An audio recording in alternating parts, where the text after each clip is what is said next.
Hello students, welcome back. Let's go ahead. In the first video we talked about what we talked about. मुझे खुद को याद नहीं. Group 15 की बात कर रहे हैं. Nitrogen and nitrogen compounds. ठीक है, अमोनिया देखा था हमने, नाइट्रिक एसिड देखा था. चीज़ें. अब ग्रुप 15 का ही दूसरा मेंबर है phosphorus. Now will talk about that one. Phosphorus again, it belongs to P block. Okay, and it has multiple allotropic form. मतलब इस allotrop मतलब different form में exist करता है ये. But these three are most common: red, white, black. Red तो आप भी देखते हो, माचिस होता है ना, मैच स्टिक, उसके ऊपर देखते हो, जिसके ऊपर हम लगाते हैं आग, या फिर ये मान लो मैच स्टिक है, ये एक रहता है, that is also red phosphorus. Let's talk about white phosphorus. White phosphorus जो होता है वैक्सी अपीयरेंस, नाम ही वो वाइट होता है, तो that's why it is vaccine, translucent होता है. Means somewhat you can see it outside, but that is not completely transparent, and this is poisonous. and that glows in dark. Any chemical which can glow, जो light emit करता है, that is called chemiluminescent. Chemical luminescent means light, then also chemiluminescent. It is insoluble in water. When it reacts with basic solution of what, NaOH, it forms a very poisonous gas, that is phosphine, and byproduct sodium hypophosphate is formed. But this is important, we have to study it separately. This is a very poisonous gas, and this is also used as a signal in sea journey and all. जो समंदर में सी वगैरह चलते हैं, they use this to give signals, क्योंकि ये burn करता है. and it is the most active form also out of all this. सबसे ज़्यादा ये रिएक्टिव होता है. रिएक्टिव क्यों होता है? इसके पास एंगुलर स्ट्रक्चर होता है. ये एंगल्स, चूँकि एंगुलर स्ट्रक्चर है, तो बॉन्ड्स इजीली ब्रेक हो जाते हैं. सो इसके कारण ये लेस स्टेबल होता है और मोर रिएक्टिव होता है. ठीक है, and it can catch fire और बनाता है P4O10. Red phosphorus, it is less reactive than white phosphorus. बनाता है कैसे? वाइट फॉस्फोरस को कई दिनों तक हीट करोगे तो अपने आप को एक स्टेबल फॉर्म में कन्वर्ट कर देता है, दैट इज़ रेड फॉस्फोरस. क्योंकि ये हमने क्या बोला, white phosphorus is less stable, red phosphorus is more stable. इसी को वाइट फॉस्फोरस को लो and keep on heating it for 2-3-4 days, तो ये that itself gets converted into red phosphorus. And this is non poisonous, odourless, कोई smell नहीं होता है, ग्रेस कलर होता है. ठीक है, बाद में फिर रेड हो जाता है. ये भी इनसॉल्युबल इन वाटर होता है, but less reactive than white phosphorus.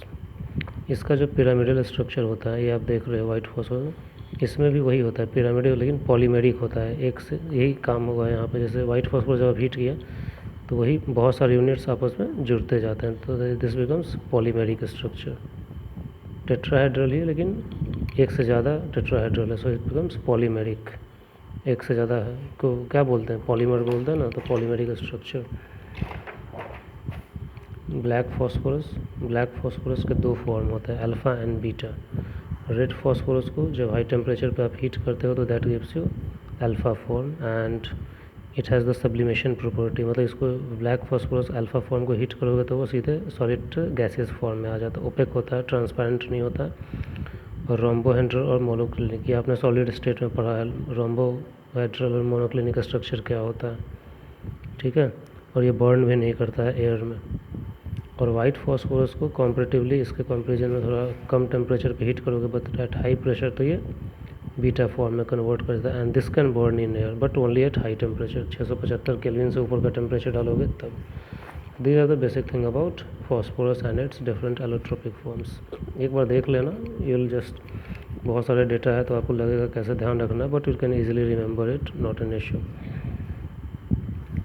Black का हमने बोला दो फॉर्म होता है, alpha and beta. Red phosphorus से अल्फ़ा बनता है, वाइट फॉस्फोरस से बीटा बनता है. ठीक है. नाउ फॉस्फीन, PH3, जो इधर मैं बताया था, राइट, इसके बारे में. इम्पॉर्टेंट कंपाउंड है but it is poisonous. Laboratory में वही मेथड से बनाते हैं जो अभी पीछे हमने दिखाया था, उसी को लिखा है मैंने। फास्फोरस को, वाइट फास्फोरस को जब आप हीट करते हो हाइड्रोक्साइड सॉल्यूशन में, KOH भी यूज़ कर सकते हो, तो this gives you PH3 and sodium हाइपोफॉस्फाइड।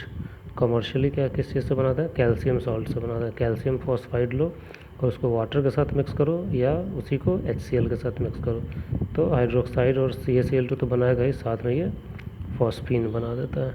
ठीक है, फॉस्फीन। और ये बहुत ही पॉइजनस गैस होता है। ठीक है, जब प्योर फॉर्म में होता है तो ये इनफ्लेमेबल नहीं होता, जलता नहीं है, लेकिन इम्प्योर फॉर्म में जलता है। तो इम्प्योर फॉर्म जिसमें जलता है उसमें क्या होता है कि ये जलता है? इम्प्योर फॉर्म में कुछ ट्रेसेस होते हैं, कुछ थोड़ा सा अमाउंट वाइट फास्फोरस और P2H4 का भी थोड़ा बहुत मौजूद होता है। ठीक है, जो इसको फ्लेमेबल बना देता है। ठीक है, तो जनरली कोशिश किया जाता है कि इसको प्योर फॉर्म में रखा जाए। क्यों? क्योंकि प्योर फॉर्म में इनफ्लेमेबल होता है, आग नहीं पकड़ता है। तो कैसे प्योर फॉर्म में रखते हैं? PH3 को रिएक्ट करवा दिया जाता है HI के साथ, किसी भी एसिड के साथ। HI के साथ करवा दो, HCl के साथ करवा दो, ठीक है, HBr के साथ करवा दो, कन्वर्ट हो जाता है किसमें? PH4I में। HCl होता है तो PH4Cl, PH4Br अगर HBr होता तो। ठीक है, और उस तरीके से उसको स्टोर करके रखा जाता है। जब ज़रूरत पड़ती है फॉस्फीन की, तो वापस उसको किसी बेसिक सॉल्यूशन से रिएक्ट करवा देते हैं और मुझे वापस PH3 रिलीज़ कर दिया जाता है। ठीक है, तो जब जलाने की ज़रूरत होती है तब इसको इम्प्योर फॉर्म में रखा जाता है, वापस उससे प्योर फॉर्म बनाना हो ताकि ये जले ना, क्योंकि हमने लिखा ना प्योर फॉर्म में क्या होता है? इनफ्लेमेबल होता है, जलता नहीं है। तो कैसे प्योर बनाते हैं? इस तरीके से, पहले HI के साथ रिएक्ट करवा दो, PH4 बनेगा, और फिर वापस KOH से ट्रीट करोगे तो प्योर PH3 निकल जाता है। ठीक है, पॉइजनस होता है, कलरलेस होता है, रॉटन स्मेल होता है, मतलब बहुत गंदा स्मेल है, जैसे कुछ सड़ा हुआ मछली उछली जो होता है उस टाइप का स्मेल देता है ये। ठीक है, और एक्सप्लोड कर जाता है। स्ट्रॉन्ग ऑक्सीडाइजिंग एजेंट्स यूज करोगे तो उसमें जलता है, एक्सप्लोड करता है, तभी तो मैंने बताया सिग्नल की तरह यूज करेंगे, बताता हूँ अभी थोड़ी देर में।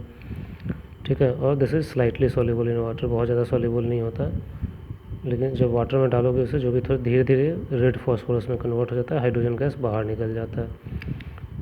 जब किसी सॉल्ट के साथ करवाओगे तो जिस मेटल का सॉल्ट है उसका फॉस्फाइड बना देता है।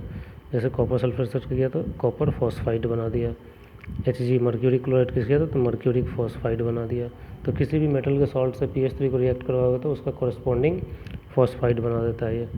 और देखो यहाँ पे PH4Br, क्यों? क्योंकि दिस इज़ वीक बेस, ये एक वीक बेस होता है, तो ये एसिड के साथ क्या कर सकता है? रिएक्ट कर सकता है। उसी प्रॉपर्टी को हमने यहाँ भी यूज़ किया था, राइट, बताया था मैंने। और इसको होम सिग्नल में, जो मैंने बताया कि सिग्नल की तरह यूज करते हैं सी जर्नी वगैरह में, समंदर वगैरह में, क्योंकि वो सी वगैरह क्या होते हैं, सब मान लो शिप वगैरह है वो बहुत दूर है, उसको अंधेरे में लोकेट करना मुश्किल होता है, तो पता लगाना हो कि कहाँ पे एग्जैक्टली है वो, तो समंदर, ये जो शिप पे जो लोग होते हैं वो क्या करते हैं, जो उसके कैप्टन वगैरह होंगे उनके पास कुछ कंपाउंड दिए जाते हैं, calcium carbide and calcium phosphide, और उन दोनों को मिक्स करके वो पानी में फेंक देते हैं, मतलब किस में? समंदर का पानी है, दिस इज सी वाटर। तो ये कैल्शियम कार्बाइड और फॉस्फाइड तुरंत अपने वाटर के साथ मिक्स करके हाइड्रोक्साइड में और PH3 गैस रिलीज़ करते हैं, और PH3 हमने बताया है क्या? जलता है। तो पानी में जाते ही जब इसको फेंकते हैं तो ये जलता है, तो उससे सी में शिप का लोकेशन पता लग जाता है कि कहाँ पे है। इसको होम सिग्नल बोलते हैं। नेक्स्ट कंपाउंड आपको पढ़ना है, दैट इज़ PCl3, उसके बाद PCl5 भी पढ़ना है। ठीक है, PCl3 दिस इज कैसे बनाते हैं? वाइट फॉस्फोरस को ड्राई Cl2 में पास करोगे तो PCl3 बन जाएगा, या फिर थायोनिल क्लोराइड, इसको क्या बोलते हैं? थायोनिल क्लोराइड, SOCl2, तो PCl3 SO2 H2Cl2 मिल जाएंगे। थायोनिल क्लोराइड का हम लोग एल्काइल क्लोराइड्स वगैरह बनाने में भी यूज़ करते हैं अल्कोहल से, लास्ट ईयर हमने पढ़ा था। इसका शेप कैसा होता है? इस तरीके से पिरामिडल होता है, और sp3 हाइब्रिडाइजेशन लेगा। देखो ये एक सॉलिड वेज है, एक डॉटेड वेज है, और एक फुल फ्लेज्ड वन। इसका मतलब होता है ये जो सॉलिड वेज है, एक Cl जो है आगे की तरफ है और ये मतलब पीछे की तरफ है, ये कहने का ये रिप्रेजेंटेशन होता है सॉलिड वेज और डॉटेड वेज का। मतलब एक Cl जो है पीछे की तरफ है और एक आगे की, तभी तो पिरामिडल शेप बनाएगा ये। ठीक है, PCl3। इसके कुछ रिएक्शंस हैं, बहुत दोनों के रिएक्शंस लगभग मैच करते हैं, Cl3 और PCl3 को जब वाटर के साथ मिक्स करते हो तो ये फॉस्फेनिक एसिड बनाता है। ये क्या बोलते हैं, H3PO3, फॉस्फेनिक एसिड बोलते हैं इसे, फॉस्फेनिक एसिड और HCl।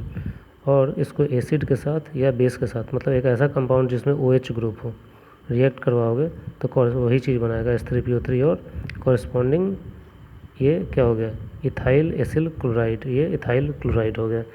इथाइल क्लोराइड के प्रिपरेशन के लिए यूज़ करते थे हम लोग मेथड, ठीक है। देखो ध्यान रखना, PCl3 जो होता है हमेशा H3PO3 देता है।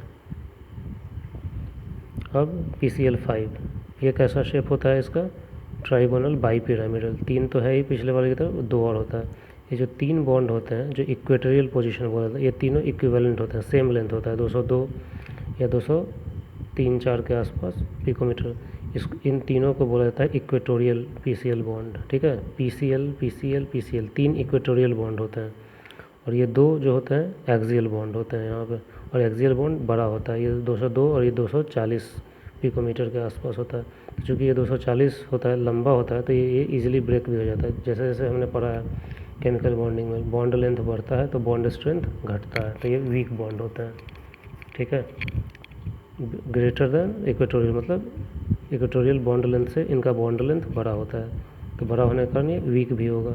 एक्सियल बॉन्ड्स बनाते कैसे हैं, अगेन वाइट फॉस्फोरस को Cl2 के साथ हीट करोगे और SOCl2 के साथ ही काफ़ी ज़्यादा देर तक, मतलब पहले के मौका यहाँ भी बना रहे थे वैसे ही, ठीक है, यहाँ भी बनता है लेकिन कुछ ज़्यादा देर तक हीट किया जाता है, तो Cl3 की जगह Cl5 पेंटाक्लोराइड बना देता है, ठीक है।